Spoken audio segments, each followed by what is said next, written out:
shall sound and time shall be no more. One, sing.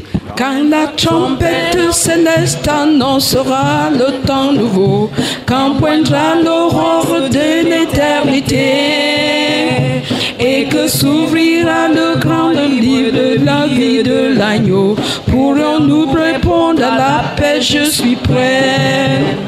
When the roll is called up yonder, when the roll... Une sainte voix, une voix forte et puissante, la voix d'une vainqueur, une femme de la présence de Dieu, portant la présence de Dieu partout où elle allait. Elle est l'une des pierres fondatrices de la communauté missionnaire chrétienne internationale. Une femme très fidèle, traitant durement son corps avec joie. Selon elle, le travail dur est le synonyme de la conquête du monde. Emilia Tendo, communément appelée Maman Emilia, était une femme pleine de grâce et aux multiples dons. Les dons qu'elle avait mis sans réserve, y compris elle-même, au pied du professeur Zacharias Stanley Fomon pour la conquête du monde. En 2009, après le départ de son mentor, elle n'a jamais baissé les bras. Au contraire, elle préservera la spiritualité de notre ministère à travers ses multiples enseignements à l'Université mondiale de prière et de jeunes, en qualité de vice-chancelière de la dite institution. God is not a God of disorder. Dieu n'est pas un Dieu de désordre. One of the things God has blessed us with in our ministry, L'une des choses avec laquelle Dieu nous a bénis dans notre ministère, is that each one should be busy at his assigned task. c'est que chacun doit s'affairer à sa tâche assignée. When the trumpet shall sound, Lorsque la trompette retentira, if God expects me to be in Kume si Dieu s'attend à ce que je sois à Koumé and I'm in Afghanistan, et je suis en Afghanistan, I will not hear the trumpet call je ne vais pas entendre la because I'm trompette not where sonner God assigned me. parce que je ne serai pas là où Dieu m'a assigné. God is not a God of disorder. Dieu n'est pas un Dieu de désordre. And God expects fruit from your life. Et Dieu attend le fruit de ta vie. You better be working. Tu ferais mieux d'être en train de travailler. He who knew his master's will Celui qui a connu la volonté de son maître and did not do it, et ne l'a pas faite, where did the Lord put him? est-ce que le Seigneur l'a mis? Not to put him with the... Le Seigneur dit de le mettre avec les méchants, Let him be thrashed. qu'il soit fauté. We need to reiterate, Il nous faut réitérer. Lord, you've called me to do this thing. I'll be faithful. Seigneur, tu m'as appelé à faire cette chose. Je serai fidèle. Maman m'a appris la discipline. Une fois, je voulais ouvrir la porte de la maison, je tapais ça comme ça et la vitre s'est cassée. Elle m'a dit que non, tu vas payer pour ça, pour que tu apprennes à prendre soin de ce qui appartient à autrui. Donc je n'ai pas eu mon argent de poche pendant 8 mois et j'ai payé ça. Sa relation avec le frère a été bâtie dans la prière. C'est une vraie démonstration d'une vie prise et investie dans une autre vie. Quand elle arrivait, en tout cas, on savait l'atmosphère changer. Elle apportait Dieu. She was very goal-directed. She was a consecrated woman. Elle était satisfaite dans le Seigneur.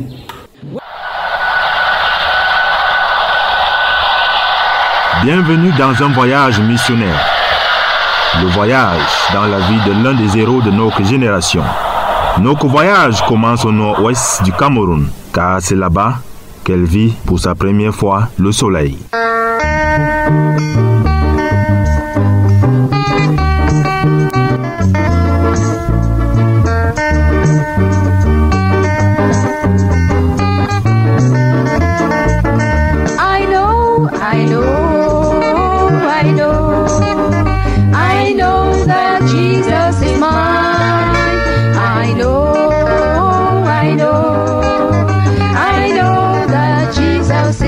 C'est en 1950 que la jeune Emilia vit le jour à l'hôpital catholique de Nchichon. Sa grande sœur se souvient de leur enfant. Mrs. Bisson, we had a very close childhood relationship with our parents. Very loving. My mother grew up with missionaries as a house girl to the missionaries, so she had a lot of skills in bringing up children. And my father, as a teacher, also had a lot of skills as what to do to help children. We had a swing as children, and our parents helped us a lot. We took a lot of fresh milk from cows. My mother boiled milk for us. So we grew up well. Not very rich, but we're fine. I really want to thank God for her life. because even as a child, she was very determined. If she wanted to do anything, she did it. She was the type of child that could be challenged. And if you challenge her, she would stand up to the challenge and she would live up to it. She was a bit adventurous. Le cadre familial était un cadre pieux, Madame Besson. We have a legacy that at least our grandparents knew the Lord. Yes, particularly my paternal grandfather. It comforts me because when people talk about how they were taken to this witch doctor or that, we never knew it in our family. There was a time when my father had a stroke and was very ill, and there was a lot of pressure on our mother to take him to a witch doctor or a native doctor. And my mother stood her grounds and said, no, we cannot go to any place. We'll be in hospital. And my father, if he lives, he lives. But we're not going to carry him from the hospital. So that's a bit how we lived. Après son A-level, l'équivalence du baccalauréat, la jeune Emilia va bénéficier d'une bourse qui va l'amener à s'envoler pour la Sierra Leone, où elle va continuer ses études en chimie à l'université de Fourabé. C'est aussi à l'université de Fourabé que la jeune Emilia va rencontrer le Seigneur. Madame Bisson. And while in Fourabé College, I think that was the first time that she met some missionary girls and gave her life to the Lord. And her life was transformed. Also, while in Fourabé College, she communed with a number of Cameroonians who were there at that time. There was Gwan Emmanuel, there was Ida Kangson, there was Priska Fokam, there was Zach Fomum, there was John Dingte, who later on became her husband. And so when she came back home after Fourabé College in 1973 with a BSc in chemistry, she taught in GHS Mbengui. For a few months, she got married. They had an American scholarship to go for further studies in the US. So the husband went ahead, and after she had the baby, she joined him. And she finished her master's. The husband decided he would stay there a bit longer. And she said she came for her studies, she's finished, she's coming home. So she came home with a watchman now. I think watchman was about 3. When they came back to Cameroon, she got in touch with Razak and got baptized. And she became on fire for the Lord.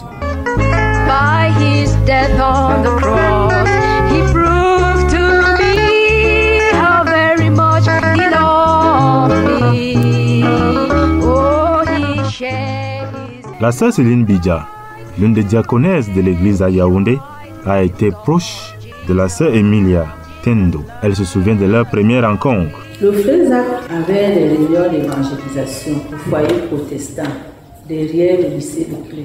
Et c'est là-bas qu'en 1978, j'ai rencontré la sœur Emilie. Donc tous les dimanches après-midi, il y avait ces réunions d'évangélisation. Et là-bas, j'ai rencontré la sœur Emilie. Elle m'avait frappée parce que elle chantait. Quand le frère Zach prêchait, elle chantait. Et elle a commencé à diriger la chorale des ambassadeurs. Donc au carrefour du baptême dans l'eau, mes 2 cochambrières, comme je peux les appeler, elles étaient très réticentes et même violemment opposées au baptême dans l'eau. Ça fait que je me suis retrouvée seule.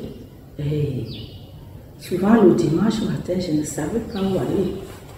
Parce que, entre autres, j'avais été baptisée dans le Saint-Esprit avant même le baptême dans l'eau. Et lorsque je me retrouvais avec la sœur Emilie et cette autre sœur, chacun racontait ce qu'il a entendu. Le frère Zach, on a dit ceci de lui, qu'il pointe les gens comme ça, il y a un sina. Et il ne sait pas que lui-même, il pointe avec le pouce. Donc chacune racontait. Et ce qui m'a touché, c'est que chaque fois, quand on finissait de raconter, chacune racontait ce qu'il a entendu du frère Zach. La sœur Emilie nous disait, prions pour le frère Zach. prions pour le frère Zach. Et je peux donc dire que la sœur Milly a été ma première école de prière pour un dirigeant. La sœur Jungan se souvient également de leur première rencontre. Nous l'écoutons. Quand je l'ai rencontrée, j'étais jeune et elle était jeune professeure de lycée. Elle a beaucoup influencé les jeunes. Et le Seigneur l'avait béni avec beaucoup de jeunes qui la suivaient de son établissement au lycée et d'autres jeunes. Elle allait prier avec le frère Zach à la maison de l'évangile en Bogada. Donc, sa relation avec le frère Zach a été bâtie dans la prière. C'est dans sa maison que la toute première église de maison, issue du ministère du professeur Zachar Stanley Fomom, avait été implantée. La sœur Ariel Jungan était là au début de cette église. Et la sœur Emily, comme Dieu fait bien les choses, c'est chez elle que la première assemblée de maison a commencé à Yaoundé, à Baby Diana, à Opili. Et c'est là le creuset de l'œuvre. Parce que presque tous ceux qui sont devenus des anciens plus tard sont passés par là. Maman Céline. La première église de maison en tant que ministère, parce que le frère Zach avait commencé les études bibliques dans plusieurs quartiers qu'il appelait les églises de maison. Mais quand nous avons rompu le pain pour la première fois, c'était dans la maison de la sœur Milly. L'évangélisation dans la ville de Yaoundé, particulièrement derrière le lycée Leclerc, le début de la jeune église, l'atmosphère, l'ambiance qui y régnait. La sœur Ariel Jungan. Les réunions derrière le lycée Leclerc étaient essentiellement des réunions d'évangélisation. Donc c'était les dimanches après-midi. Nous devions inviter des gens. Moi-même j'ai été invitée derrière le lycée Leclerc et j'ai donné ma vie au Seigneur. Et le frère Zach a donc commencé à nous enseigner que l'évangélisation, l'œuvre de Dieu, c'est l'œuvre de tout le monde, c'est notre œuvre à tous. Donc chacun se sentait concerné. Dès que tu croyais, tu allais également amener d'autres personnes. Et ces réunions étaient spéciales. Je me rappelle, la plupart du temps, toute la salle fondait en larmes. Tout le monde pleurait. Le Saint-Esprit était tellement présent pendant ces réunions. Bon, nous ne comprenions pas encore que c'était le Saint-Esprit et tout. Nous savions juste que nous étions touchés par la parole de Dieu. Et puis, tu entendais un murmure qui parcourait toute la salle. Tout le monde pleurait. Et c'était vraiment des réunions puissantes. Et c'est comme ça que l'œuvre s'est cristallisée autour du frère Zach.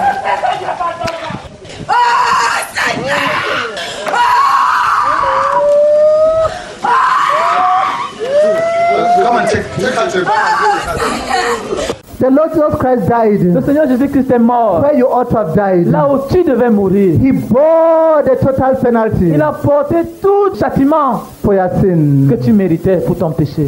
Sœur Sarakuna, l'une des diaconesses de l'église à Yaoundé, est disciple de Maman Emily. Elle se souvient du début de la jeune église. Elle habitait un petit studio en Bogada.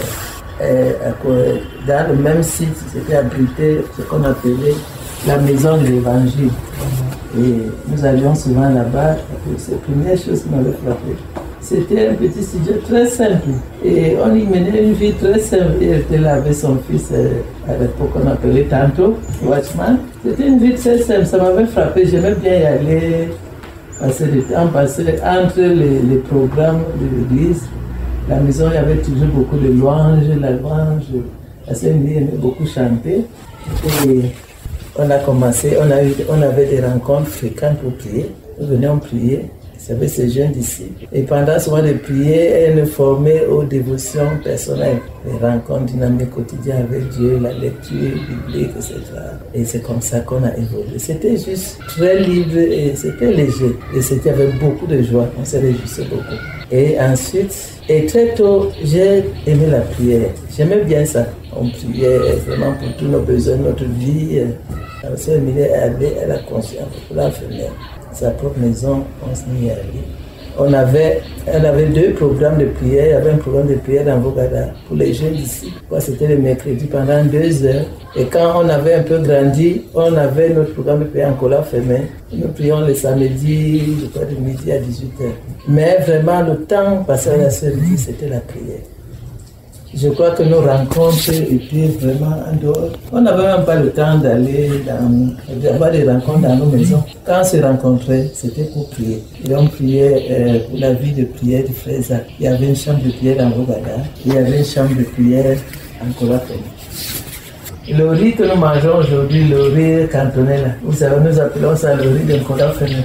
Parce que c'était notre repas, la sœur Ernestine nous assurait dessus. Et c'était tellement exquis. Ça n'avait rien à voir avec les riz que nous préparons dans nos maisons. On se posait pourquoi, la question pourquoi. Mais il y avait une touche de Dieu. Bref, on aimait, c'était vraiment simple. Une idée sur le mariage de la sœur Émilie avec monsieur Ndinte, Maman Céline. La sœur Émilie ne parlait pas beaucoup de ça. Mais ce qui était frappant, c'est qu'elle ne portait pas vraiment. Je me rappelle une fois, elle était en train de réprimander une sœur qui était en train de s'apitoyer sur elle-même parce qu'elle a perdu son mari. Et un frère qui était, je crois, le pasteur de cette sœur a dit que mais sœur Émilie, c'est une veuve, il faut avoir pitié d'elle. La sœur Émilie lui a dit que qui n'est pas veuve, moi-même je suis veuve. Hein? Mon mari m'a donné un coup de pied il y a longtemps. Mais est-ce que je porte... Et elle ne portait pas ça. Mais tu vois, elle n'avait pas un sentiment de frustration, ni de rancune vis-à-vis de lui. Donc, ça c'était aussi quelque chose d'admirable de sa part. Et c'était un modèle pour les sœurs qui pensent qu'on doit s'apitoyer ce soir. Elle était satisfaite dans le Seigneur. La sœur Ariette Yunga. Je n'ai pas beaucoup connu ce côté-là, mais ce que je peux dire, c'est que la sœur Émilie n'a pas laissé les problèmes du couple déranger sa marche avec Dieu. Elle avait une capacité spéciale de suivre son Dieu, parce que son mari est resté aux États-Unis, ils n'étaient plus ensemble. Elle n'a pas laissé les problèmes maritaux l'envahir. Le fils de Maman Émilie, le professeur Washman Ndinte, actuellement enseignant à l'université de Johannesburg, se souvient de l'environnement spirituel que sa mère avait choisi pour lui. C'est que Maman Émilie a défini mon environnement spirituel. Elle m'a amené tous les week-ends chez le frère Zach.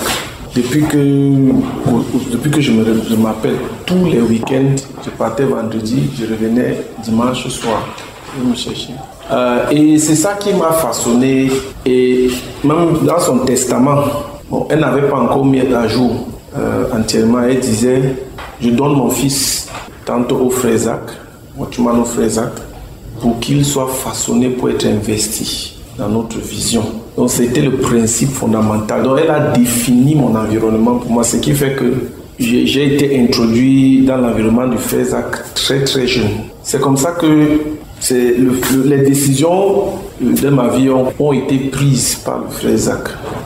La sœur Émilie était une mère, une bâtisseur d'hommes, un modèle de discipline. Professeur Ndinte. Elle m'a appris à lire la littérature chrétienne. Étant très jeune, je lui posais beaucoup de questions au sujet de Dieu, et à chaque fois, elle me donnait soit un livre de Watchmani, soit un livre d'Andrew Murray, soit un livre de Oswald Chambers. Elle me dit, lis le chapitre si tu vas trouver la réponse de ta question. Donc, elle m'a introduit à la littérature, ce qui fait que j'ai commencé à trouver les réponses à mes défis, les défis dans ma marche avec Dieu, dans les livres. Je lisais les livres. J'ai été baptisé dans le Saint-Esprit, pas avant d'être baptisé dans l'eau. Parce qu'elle m'avait donné, tu peux recevoir le Saint-Esprit. Donc je lisais ça à 9 ans. Je lisais ça et le Saint-Esprit est descendu sur moi. Elle m'avait conduit au Seigneur. Elle m'avait prêché l'évangile comme un grand. J'avais 5 ans. À chaque fois que je me querellais avec un enfant, quand j'étais jeune, elle cherchait là où j'avais tort et elle me grondait pour ça. Une fois, certains amis étaient venus à la maison et un s'est mis à m'insulter pour rien comme ça. Je commençais à pleurer, je suis allé vers elle pour dire vraiment voilà ce que tel me fait. Comme ce n'était pas le fruit d'un querelle ou quelque chose, elle m'a dit il faut que tu sois grand. C'est toi qui le reçois. Quel que soit ce que, pardonne-le, aime-le et montre-le. Elle m'a dit je veux que tu apprennes à mourir au moins, que tu prends la position du Seigneur. Même si d'autres personnes le font, toi, tu ne dois pas. Maman m'a appris la discipline. Une fois, je voulais ouvrir la porte de la maison, je poussais ça, je tapais ça comme ça et la vitre s'est cassée. Elle m'a dit que non, tu vas payer pour ça, pour que tu apprennes à prendre soin de ce qui appartient à autrui. Donc je n'ai pas eu mon argent de poche pendant 8 mois. Mon argent de poche c'était 1000 francs le mois, pendant 8 mois. Et j'ai payé ça. La sœur Céline Bidja a également connu Maman Émilie comme un modèle de discipline. Elle était ferme, mais en même temps tendre. C'est difficile de trouver les deux caractéristiques-là en une personne. Washman Dinte. Troisième, quand j'ai abandonné le Seigneur, c'est devenu catastrophique. J'ai commencé à dribbler les cours. Un jour, je me suis engueulé avec le principal de l'école. On a dit, fais venir ma maman. J'ai refusé qu'on ne va pas me fouetter. Dès qu'elle est arrivée, la première chose qu'elle a dit, couche-toi. On m'a d'abord fouetté avant même qu'elle entende de quoi il s'agissait. Et je trouvais qu'on m'avait injustement accusé. Après, elle pleurait en me parlant que mon fils, on ne s'amuse pas avec l'autorité. Même si c'était injuste, tu devrais te soumettre à l'autorité avant d'expliquer. La rébellion, Dieu ne veut pas. Dieu ne veut pas la rébellion. Maman Emilia est également connue comme une femme très disciplinée. Le pasteur Jean Gankoé, l'un des dirigeants de l'église à Yaoundé, et par ailleurs directeur de réseau de Corse, a cheminé des années avec Maman Émilie. Mais j'étais beaucoup frappé, d'abord par l'ordre qu'il y avait dans sa vie. C'est tellement impressionnant. La simplicité, mais l'ordre et la discipline. Il y a beaucoup de choses qu'on pourrait dire, mais une des choses que j'ai beaucoup admiré personnellement et qui m'ont beaucoup impressionné, c'est juste la notion de ponctualité. C'est un professeur né.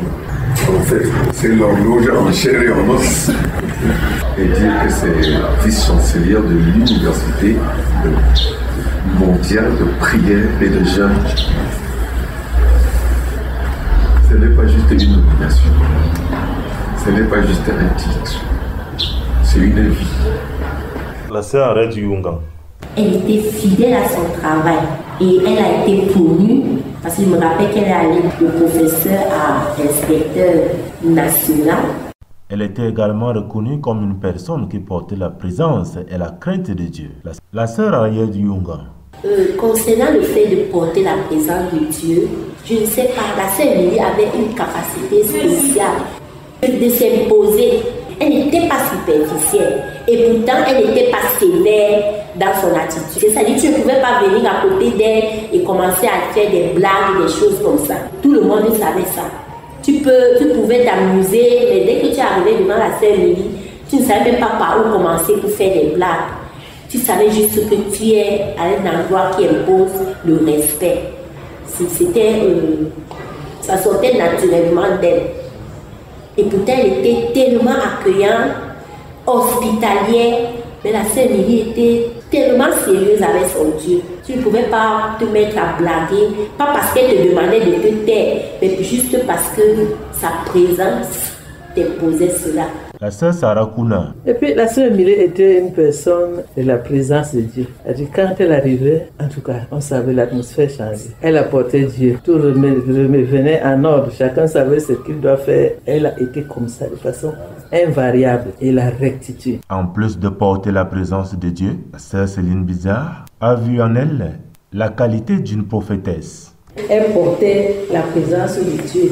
Même comme moi, j'étais très intime avec elle, je ne m'amusais pas, oui, avec elle. Mais quand on dormait, je me couchais, j'allais contre le mur parce que je ne voulais pas vraiment la déranger. Mais voilà jusqu'où était notre relation. Donc, je ne sais pas. Et comme le fait Théodore dit souvent, être prophète ou prophétesse, ce n'est pas forcément dire ainsi dit l'Éternel. Non. C'est avoir cette rectitude spirituelle-là. La sœur Sarah Kouna. Et comme j'ai dit, dans la chose principale, elle priait beaucoup. Tous les problèmes qu'on lui apportait, quand elle lui présentait une situation, elle disait, allons prier, allons prier. Et j'ai vu toi, à ce milieu, une femme aux prières puissantes. J'ai vécu ça dans ma propre vie. Je me rappelle, il y a 2 incidents. À un moment donné, j'avais beaucoup de problèmes dans mon foyer. Et on ne savait même pas d'où viendrait la solution. Et je suis allé chez la sœur Émilie. Elle m'a dit, dis-moi un peu, parle-moi un peu, qu'est-ce qui se passe dans sa maison? J'ai essayé de lui expliquer Après, elle m'a tenu par la main. On allait dans une chambre. Elle a dit, agenouillons-nous aussi. On s'est agenouillé au bord du lit. Elle a dit, de toute façon, les démons ont assez dansé dans ta maison. Maintenant, c'est fini. On me fait assez danser ces démons.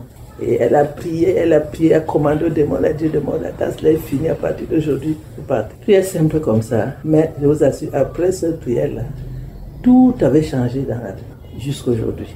Une autre fois, elle était venue à la maison.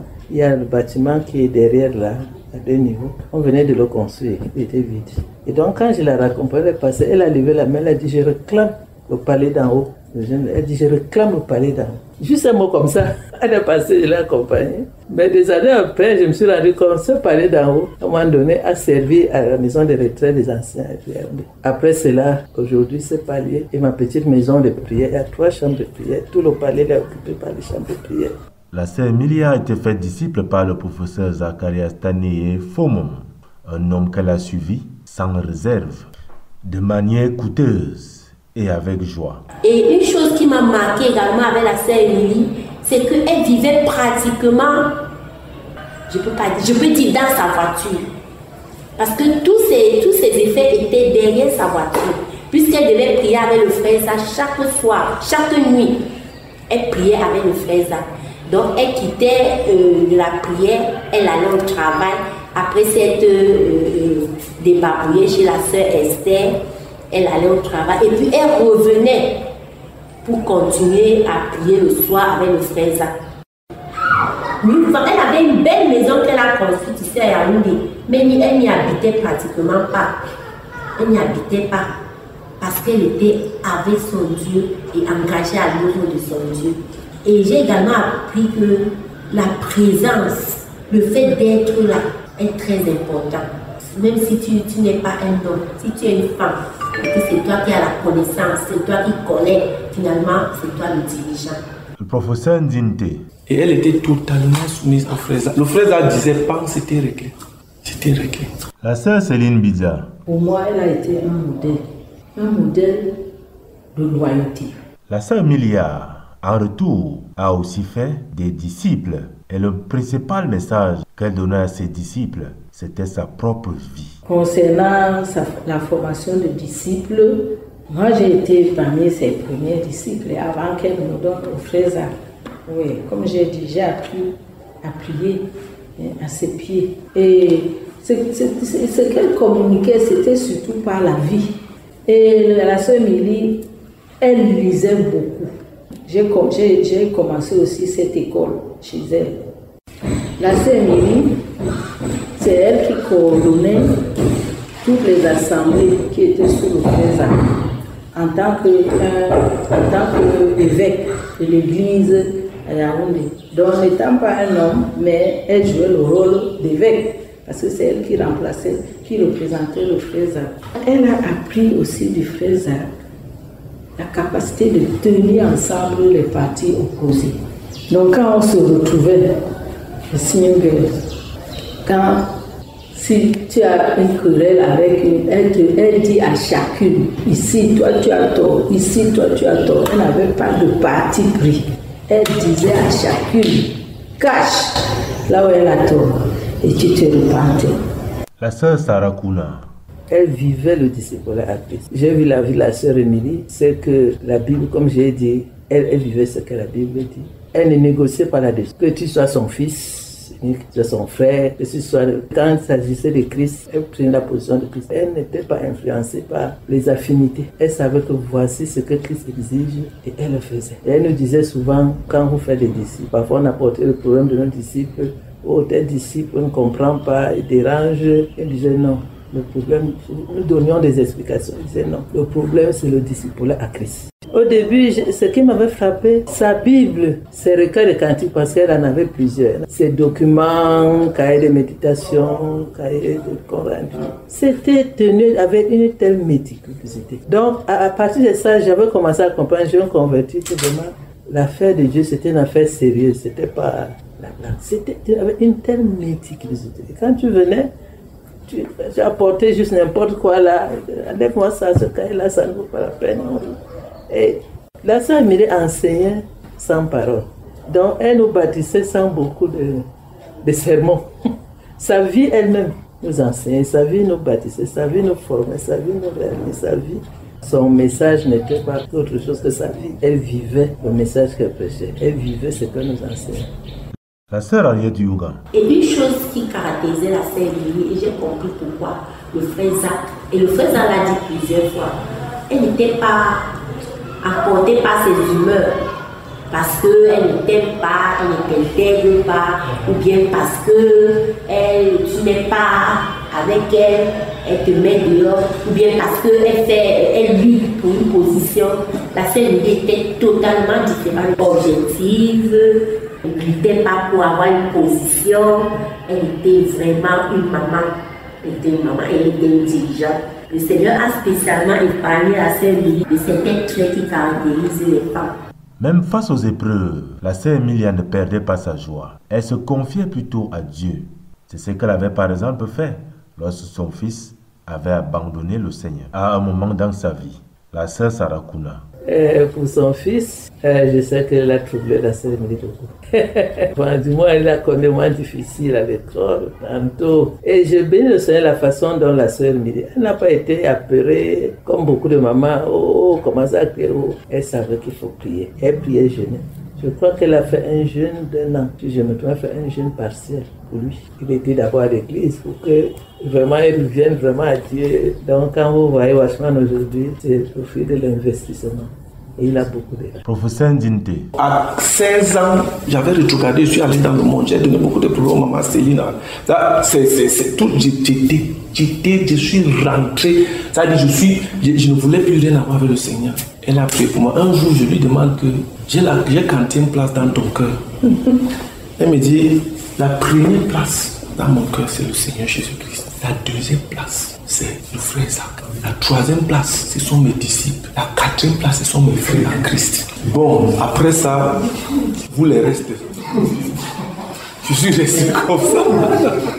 Mais elle m'avait toujours dit, quand j'avais 18 ans et j'étais au plein de ma régression, elle m'a écrit une lettre le jour de mon anniversaire.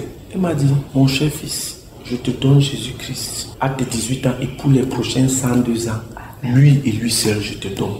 Le jour-là, j'ai pleuré, j'ai commencé à dire que non, je vais rentrer au Seigneur. Donc c'était le jour où le déclic a eu lieu dans mon cœur. Donc j'ai appris que Jésus-Christ est tout et on investit tout en Jésus-Christ. La sœur Céline Biza s'en souvient également qu'elle avait en elle une qualité très humaine.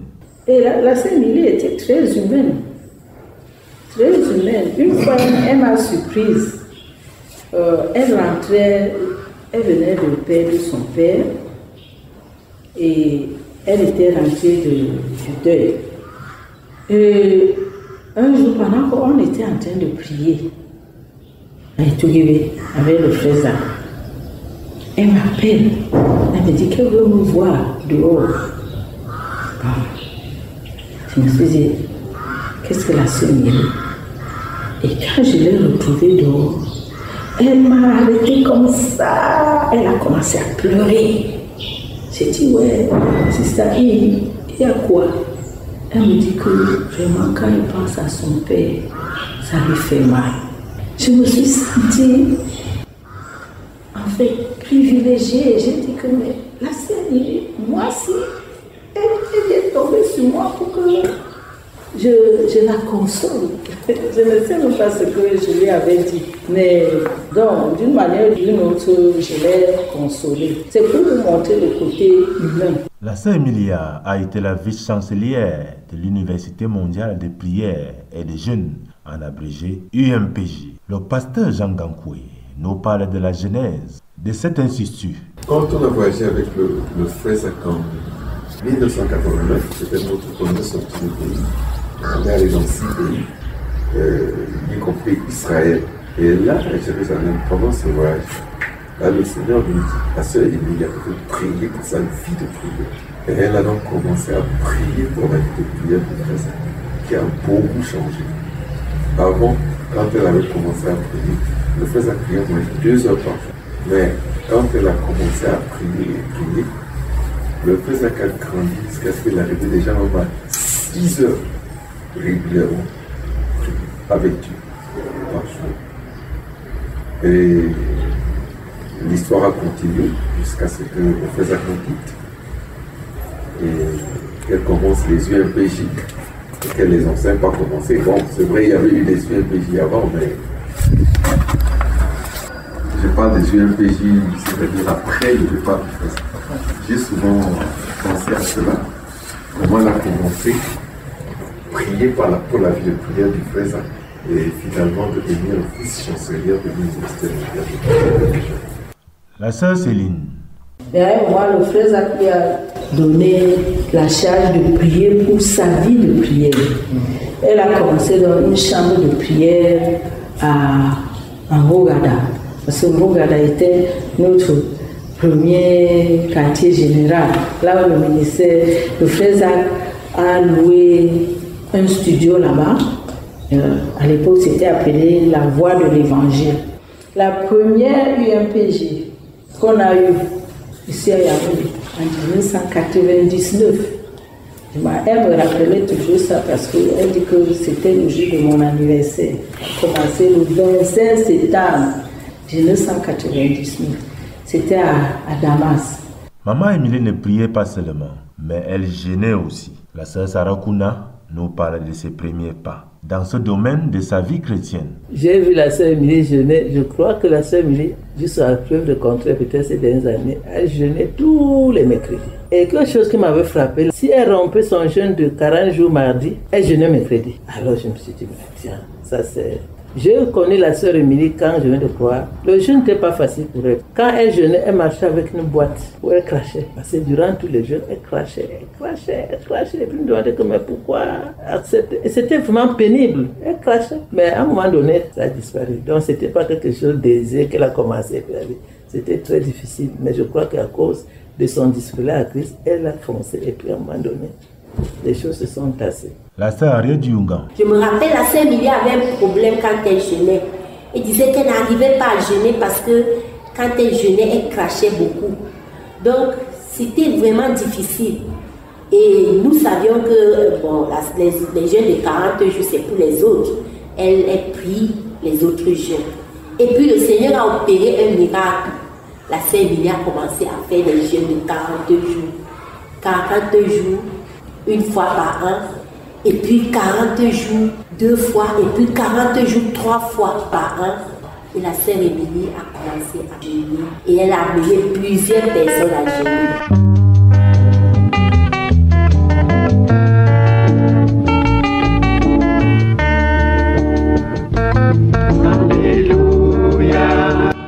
Sa maison en Rogada, c'était entre les programmes, c'était la louange, c'était les chants.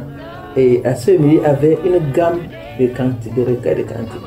Elle avait une gamme, c'était pas seulement le recueil qu'on utilisait à la CMC, elle avait toute une gamme. Et elle chantait, elle nous faisait chanter, on a appris à chanter beaucoup de chants, en dehors des chants qu'on chante à l'église. Elle aimait beaucoup. Et puis quand je viens de croire, la sœur Émilie a commencé par être chante. Je me rappelle, elle donnait des concerts à la 700 en télé. Et c'était d'abord le chant, avant que le frère Zan lui confie sa vie de prière. Elle chantait beaucoup, elle avait une très belle voix. Celle que vous avez trouvée là, la voix de la sœur Émilie était déjà assez affectée. Elle avait une très belle voix. Et à l'Amphi 700, quand la sœur Émilie chantait, c'était... Donc, c'était une vie de louange. Elle était constamment.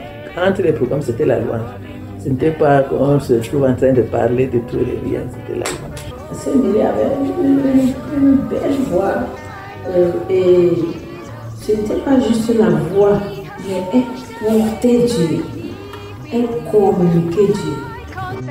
My sins, He has changed my life and He lives in me. I didn't know there was some ministry flowing from me to the brethren. Je ne savais pas qu'il y avait un ministère, un certain ministère qui coulait de moi vers les frères. One of the songs, un des chants. When I remember the goodness of the Lord, when I remember, hallelujah, when I remember the goodness of the Lord, when I remember, hallelujah, when I remember the goodness of the Lord, when I remember, hallelujah, when I remember the goodness of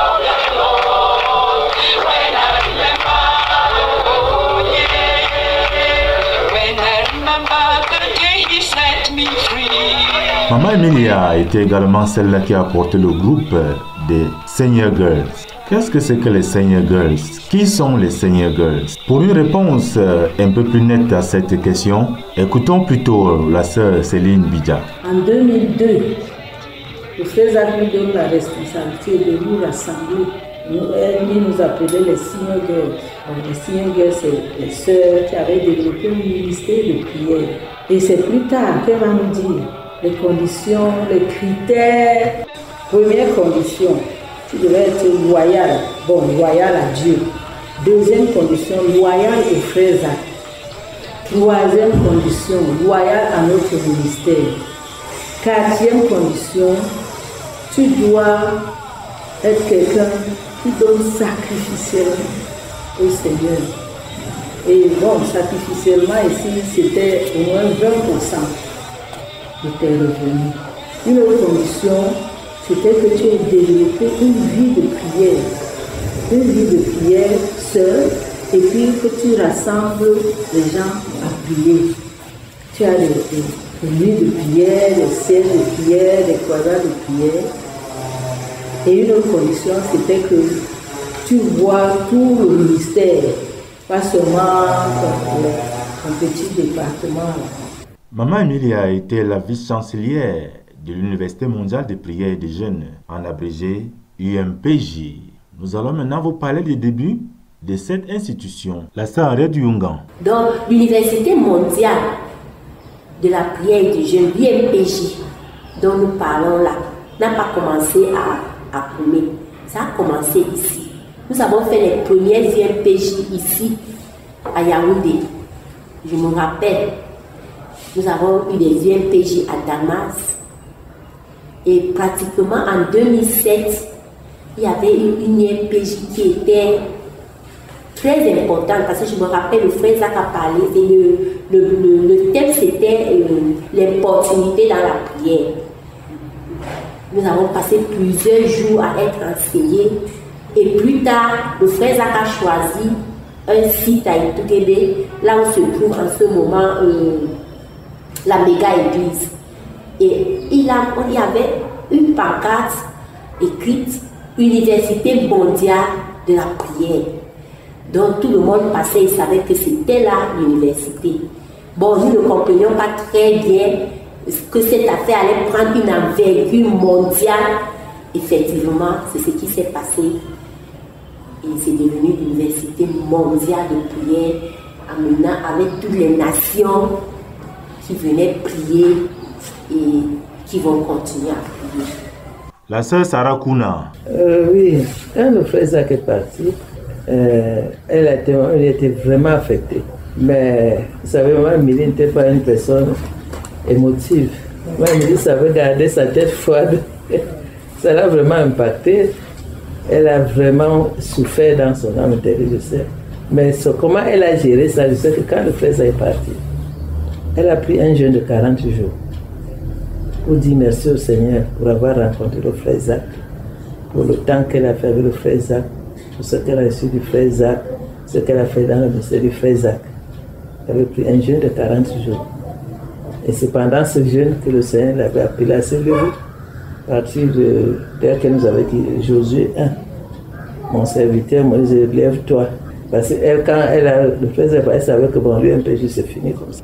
Mais c'est pendant ce jeûne de 40 jours, c'était un jeûne d'action de grâce et de soumission à Dieu pour le départ du frère Zach. Et c'est pendant ce jeûne que le Seigneur a parlé.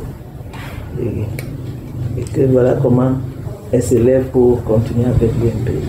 Ça nous a impacté parce que nous, c'est après le départ du frère Zach, on se demandait, on va continuer. On savait que c'est fini. Mais quand Maman Emilie s'est levée et qu'elle a pris le ministère, a commencé, on a vu les choses ont commencé à se dessiner, les choses ont commencé à s'implanter. Et ça nous a encouragés, on savait que ce n'était pas fini. Et le départ du frère Zach ne l'a pas découragé. Elle s'est levée pour relever le défi, pour continuer. Et elle nous a amené ceux qui voulaient suivre. L'impact de l'UMPJ a vraiment épousé le nom de cet institut, car l'UMPJ, l'Université mondiale de prière et des jeunes, a déjà enregistré la participation des étudiants venant des 6 continents dans le monde. La sœur Sarah Kouna. Je crois que la chose fondamentale que je vois que l'UMPJ a fondé, l'UMPJ a aidé à conserver le message, le ministère du Frère Zach. Parce qu'avant déjà le départ du Frère Zach, il y a eu ces vacillements-là. Et puis, c'était un peu disparate. Les gens de la CMCI ne voyaient, il y avait des centres, et puis dans chaque centre, chaque dirigeant avait sa vision un peu. Mais quand on a la CMCI, à l'UMPJ, l'UMPJ a aidé à ramener, à rassembler, à rétablir ce que le Frère Zach nous avait laissé. De cette sorte que les gens venant de partout, de différentes tendances, pouvaient savoir voici ce que notre ministère. Et je me rappelle les premières sessions du UMPJ 2009-2010, quand nous prions, c'était quand la sœur nous prenait un point de prière, c'était pour protéger notre ministère. Je me rappelle une fois, on avait 16 groupes, on donnait un seul de prière. Et chaque groupe devait le faire prier 1000 fois, c'est ce de prière. Donc ça faisait que pour un seul sujet de prière, il y avait 16 000 de prières qui montraient à Dieu. Mais le travail a été vraiment fait pour établir, pour restaurer ce que le Frère avait laissé, balayer tout ce qui est établi, ça, pour pouvoir remettre la base du ministère du Frère Zach. Je crois que ça, c'est l'UMPJ qui a fait ce travail. Et on priait beaucoup à l'époque. D'ailleurs, s'il y avait la chaîne de prière de 24 heures, c'était vraiment la prière, c'était la guerre. Je crois que le UMPJ a joué ce rôle-là pour ramener les choses qui s'étaient effritées pour rétablir la base. La star Ariel Yunga. L'UMPJ a été vraiment une grâce de Dieu pour notre ministère. Si ce n'est même pas à demander comment allons-nous fonctionner sans l'UMPJ? Comment pouvions-nous faire venir tout le monde pour être enseigné? Comment est-ce que le frère Théodore pouvait voyager de pays en pays et accomplir ce que l'UMPJ a accompli? L'UMPJ a été la grâce de Dieu pour nous, parce que les gens pouvaient donc venir être enseignés et rester dans l'esprit du ministère et être enseignés dans les doctrines du ministère, là où le frère Zach nous a conduits, sans que nous puissions aller à gauche et à droite. Et il fallait que ce soit la sœur Émilie qui le fasse. Parce qu'elle connaissait l'œuvre, elle connaissait l'enseignement, elle connaissait notre message. Donc elle était vraiment la bonne personne. L'UMPJ a été pour nous une aubaine de Dieu, la grâce de Dieu. La sœur Céline Bidja. Quand le frère Zach est parti, le frère Zach avant lui avait demandé d'aller prier à Bétois, quartier général. Il a dit, il faut que tu commences à conquérir la zone où sera l'université mondiale de prière de Jésus. Et quand le frère Zach est parti, le Seigneur lui a mis à cœur d'inviter tous ceux qui veulent et ses disciples pour aller prier là-bas. C'était je crois que c'était en août 2009, après le départ du frère Zach. Je me rappelle que ça m'avait beaucoup aidé. Parce qu'à ce moment-là, nous étions tous confus. Moi-même, je ne savais plus ce que j'allais faire. Je dis, bon, le frère Zach est parti. Puisque moi, je priais pour lui en tant qu'écrivain. J'ai dit, bon, vraiment, on n'a pas fini là, je ne sais plus ce que je vais faire. Mais quand elle nous a convoqués à cette UMPJ, là-bas à Koumé, le Seigneur a clarifié les choses pour moi. Comment est-ce que je devais continuer à prier et pour les livres, bien que le frère Zach n'étant plus là. Donc, elle nous a aidés, non seulement en tant qu'individu, mais en tant que ministère, à recadrer le ministère de prière. Pasteur Jean Gankoué. J'ai d'abord commencé par dire que elle la considère comme une des piliers de fondation de notre communauté, la communauté missionnaire chrétienne internationale, mais est devenue aussi une colonne et un appui. Parce que beaucoup d'entre nous, après le départ du frère Zach, pour ne pas sombrer totalement dans la régression et dans le chaos et dans le désordre. Il fallait quelqu'un comme ça pour nous ramener à l'ordre et veiller à la spiritualité de notre mouvement d'histoire. Ce n'était pas seulement pour former des ministres de prière, mais veiller à la spiritualité de notre mouvement dans tous les domaines. À cause de cela, une colonne, un repère, une référence, qu'on ne s'égare pas complètement. Parce que ce que les UMPJ ont fait, ce n'était pas seulement de produire des ministres distincts, des ministres de prière, mais aussi éventuellement des ministres de jeunes, des ministres aux enfants et des ministres aux diverses capacités. Mais c'était aussi de provoquer et d'assurer l'alignement et le réalignement de beaucoup d'entre nous, pour ne pas dire de notre communauté. L'alignement et le réalignement. Parce que quelle que soit l'UMPJ à laquelle tu vas, tu reviens un peu corrigé, redressé et remis sur les rails.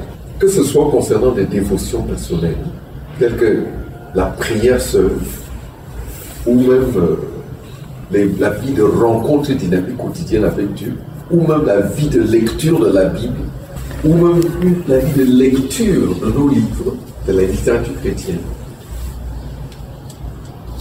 Dans quelque domaine que ce soit, même dans le domaine du don à Dieu, c'était pas seulement pour produire des ministres distincts, mais pour nous réaligner d'abord sur notre Dieu, sur notre Seigneur Jésus-Christ, sur notre vision, sur notre mission. Je pense que ça a beaucoup contribué pour aligner et pour réaligner beaucoup d'entre nous. Et je crois que tous ceux-là qui ont pris part même seulement à une UMPJ peuvent rendre le même témoignage qu'on est réaligné. En fait, on y apprend, on est corrigé. Le cœur est redressé et corrigé. La pensée est redressée. L'attitude générale est redressée. La vision et l'engagement, tout ça est là-dedans. À l'Université mondiale de prière, Maman Emilia Tendo était l'une des enseignantes de l'UMPJ et elle avait la particularité de rendre le message simple et pratique. La sœur Sarah Kuna. Dans le ministère de la parole, la sœur Emilie, la vérité que je me rappelle, la première session que nous avons eue, j'étais étonnée parce que quand la sœur Emilie s'est mise à enseigner, il faut que je ne la reconnaissais pas. J'étais avec une sœur, on se regardait de temps en temps. La sœur me demande, est-ce que tu vois ce que je vois aussi? Je dis que le frère s'appelait en battu. C'était juste une autre personne. Il y avait juste une impartition. C'était puis, elle nous enseignait avant, c'est vrai. Mais il y avait un transfert. La sœur me dit, tu vois, j'ai dit que moi aussi je vois. Donc le ministère de la parole, vraiment, il a été, la sœur Emilie était déjà ministre de la parole, mais quand on a pris le UMPJ en 2009, là, quelque chose s'est passé. Donc elle a juste, je crois qu'elle avait reçu vraiment cette impartition de frère Zach pour mener son message. Donc moi j'ai trouvé ça pratique. Parce qu'il y a beaucoup de choses que le frère Zach nous enseignait qui étaient un peu élevées. Je crois qu'à l'UMPJ, quand elle ramenait, c'était à notre niveau. On comprenait beaucoup plus et de façon pratique. Maman Céline. Et aux UMPJ, quand le frère Tudor finit d'enseigner, elle ramène les choses terre à terre, de façon pratique. Ça, c'était aussi quelque chose. Même les études bibliques pendant les camps des étudiants, c'est elle qui concevait les études bibliques avec questionnaire. Donc voilà comment elle a impacté le monde entier avec la prière et même son ministère de la parole. C'est ça, c'était une caractéristique, qu'elle ramenait les choses terre à terre. Maman Emilia trouvait également du temps pour apporter sa contribution dans le Book Ministry. Le Book Ministry est en fait le département qui produit des livres dans la communauté missionnaire chrétienne internationale. Maman Harriet Yunga. En fait, le fardeau qu'elle a eu concernant les livres a commencé ici. C'est quand elle lisait les livres et qu'elle se rendait compte que, bon, c'était pas vraiment ça, soit concernant le fond du message, soit concernant la forme.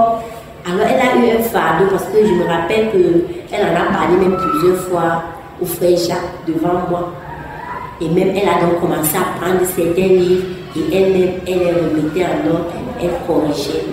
C'est comme ça que son ministère dans les livres a commencé. Maman Céline Bidja. Comment est-ce qu'elle s'est impliquée dans le ministère de la relecture? Bon, elle a fait un rêve. Dans ce rêve, le frère Zach était malheureux dans une chambre comme ça. Et elle est venue, elle a demandé au frère Zach, pourquoi tu es malheureux comme ça? Le frère Zach lui a dit, je suis ici, je n'ai même pas de table pour écrire. Je n'ai rien pour écrire. On m'a emprisonné ici. Là. Quand elle s'est réveillée, le Seigneur lui a montré que c'est le ministère d'écrivain du frère Zach qui a emprisonné, comme on n'a pas suffisamment publié ses messages. Alors c'est comme ça qu'elle a décidé de s'impliquer. Tout ce qu'il a est à toi. Viens, pécheur, viens. Viens où coule la fontaine, fleuve de vie, guérison pour tes maux, tes doutes, tes craintes.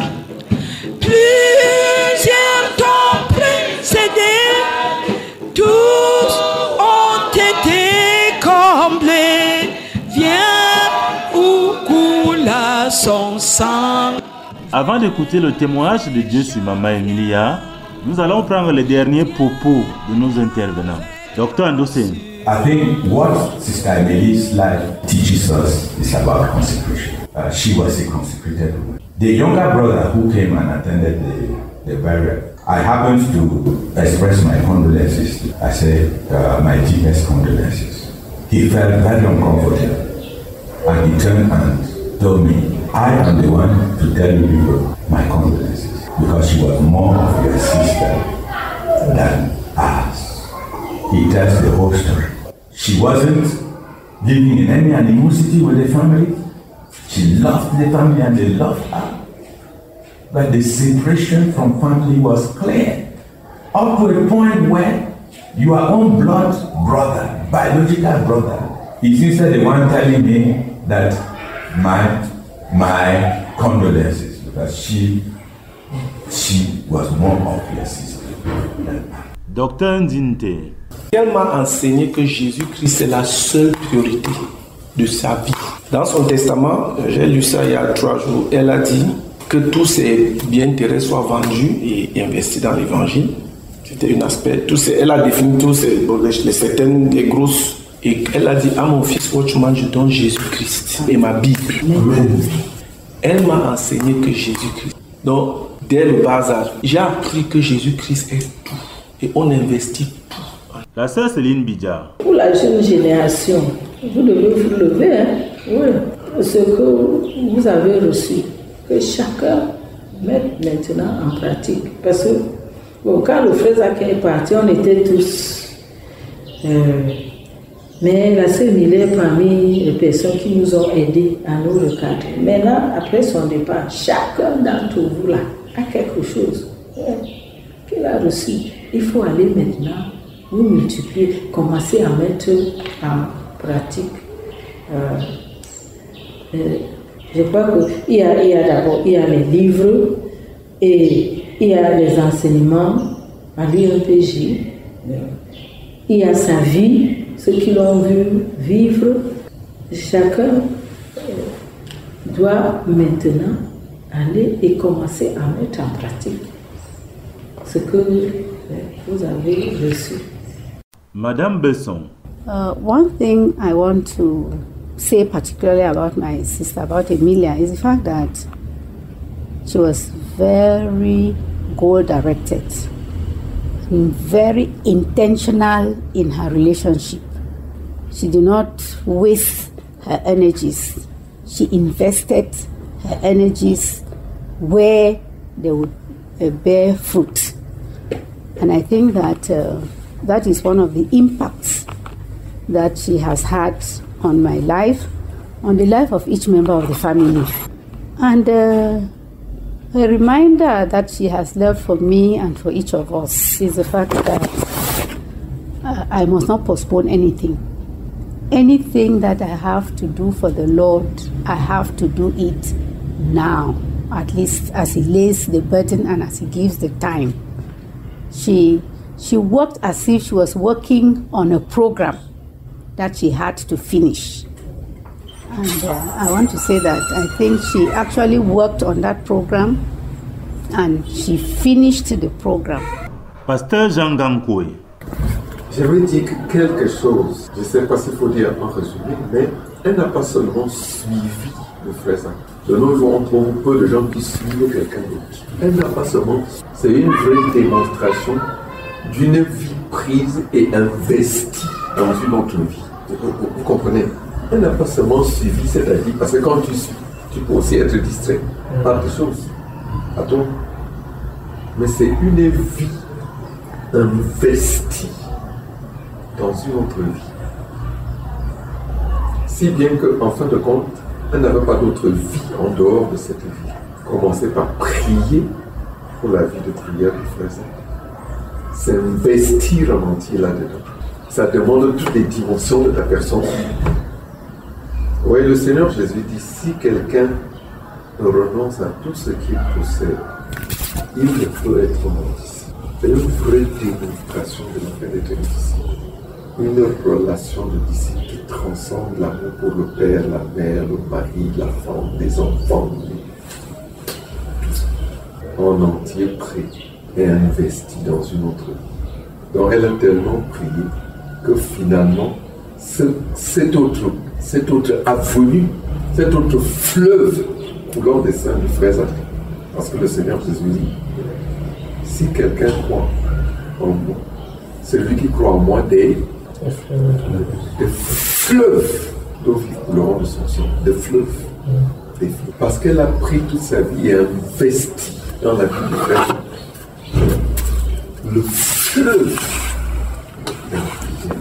Le fleuve de l'université mondiale de prière, des fleuves coulant de sein du frère Zach, coulant en elle, coulant par elle. Elle est devenue une ouverture, comment est-ce qu'on peut dire, un ordre, une ouverture, une issue, pour que ce fleuve-là. Et elle était une autre avenue, une autre ouverture pour qu'un autre fleuve coule, le fleuve de rectitude spirituelle. Le fleuve. Donc, parce que sa vie a été investie là, maintenant, c'est devenu un canal par lequel ce fleuve-là, coulant de sein de frère Zach, coule par elle. Des fleuves de prière, fleuves d'enseignement sur la prière. En fait, tous les livres sur la prière, là, c'est réellement démontré et vécu dans une personne à sa vie. The Lord has taken Mama Emily. His name be praised. If thou should call me to reside, whatever was mine, it never was mine. I only be what was thine, thy will be done.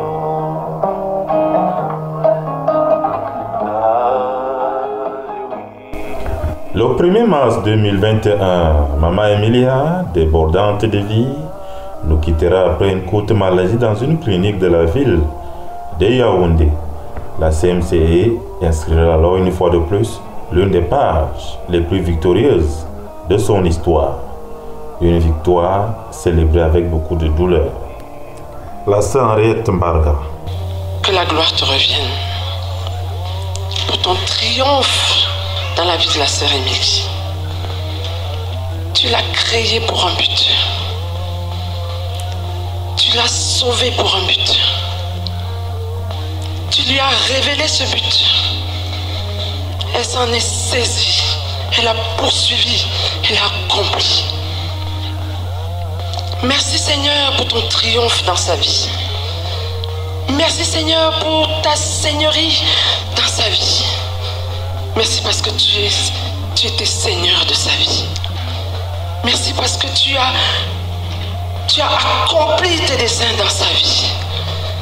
Que la gloire te revienne. Pour ton triomphe dans la vie de la sœur Émilie. Tu l'as créée pour un but. Tu l'as sauvée pour un but. Tu lui as révélé ce but. Elle s'en est saisie. Elle a poursuivi. Elle a accompli. Merci Seigneur pour ton triomphe dans sa vie. Merci Seigneur pour ta seigneurie dans sa vie. Merci parce que tu étais Seigneur de sa vie. Merci parce que tu as accompli tes desseins dans sa vie. Seigneur, merci parce que tu l'as amené à la maturité spirituelle. Seigneur, nous avons vu ton œuvre victorieuse dans sa vie. Seigneur, elle a triomphé. Elle a triomphé des épreuves qu'elle a connues dans sa vie. Merci Seigneur, parce que tu l'as ramené au Cameroun et tu lui as fait voir le frère Zach et tu lui as donné un cœur qu'il a suivi entièrement. Merci parce qu'après le frère Zach, tu l'as fortifié et quand tu nous as donné le frère Théodore, tu lui as donné de le suivre entièrement. Seigneur, merci pour tout ce qu'elle a été, pour tout ce qu'elle a fait. Nous avons vu ton triomphe dans sa vie. Nous avons vu ta seigneurie dans sa vie. Nous avons vu ton œuvre dans sa vie. Nous proclamons que tu es grand et que tu as triomphé. Tu as triomphé. Seigneur, tu as triomphé. Tu as triomphé. Et tu l'as reçu ce jour dans ta gloire, dans le triomphe. Gloire à toi, Seigneur, pour ton trophée. Gloire à toi, Seigneur, pour ton chef-d'œuvre dans la vie de notre sœur. Nous te glorifions. Tu es le victorieux. Tu as triomphé. Tu as triomphé. Tu as triomphé. Amen.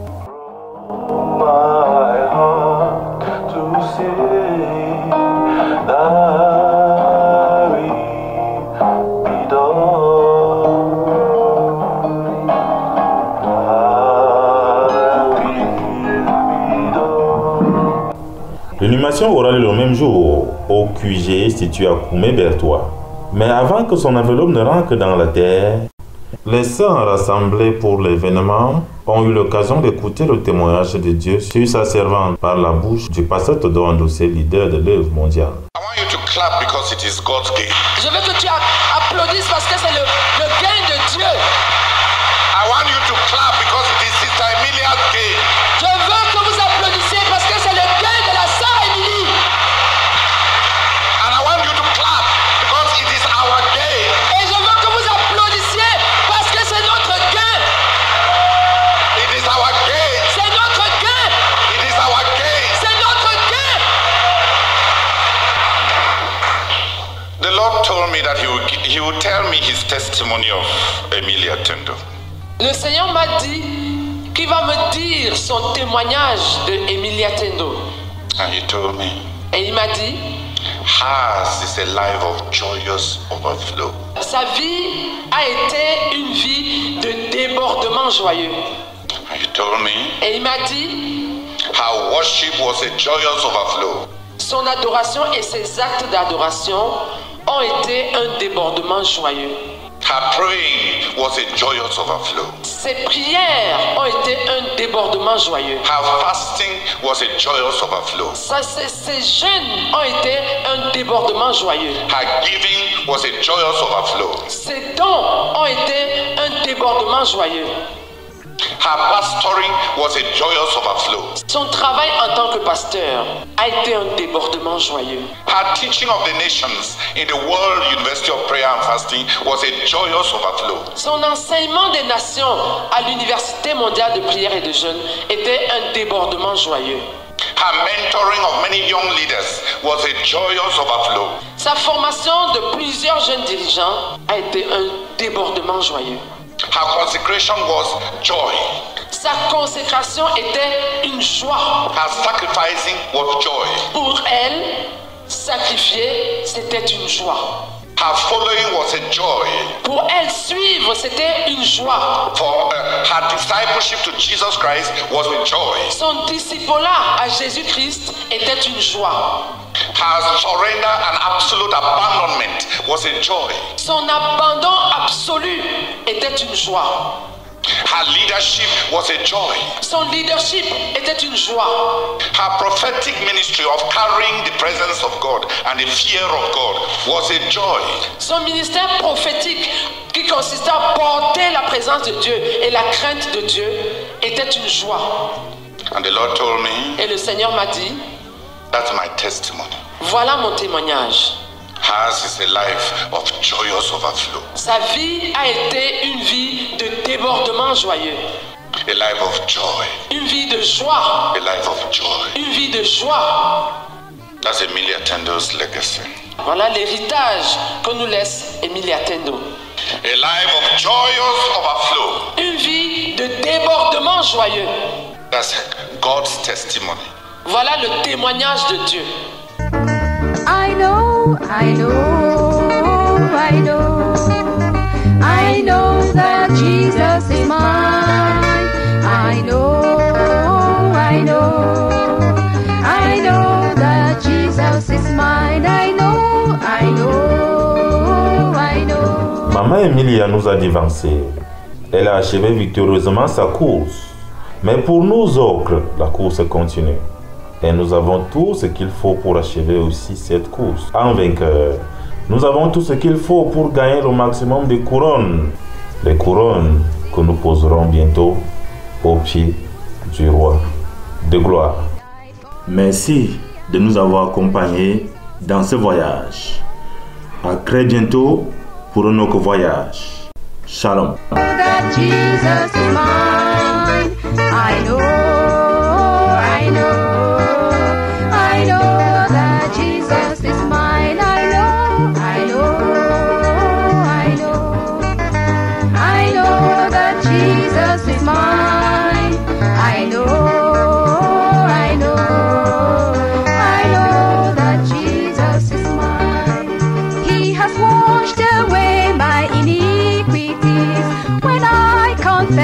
My sins, He has changed my life and He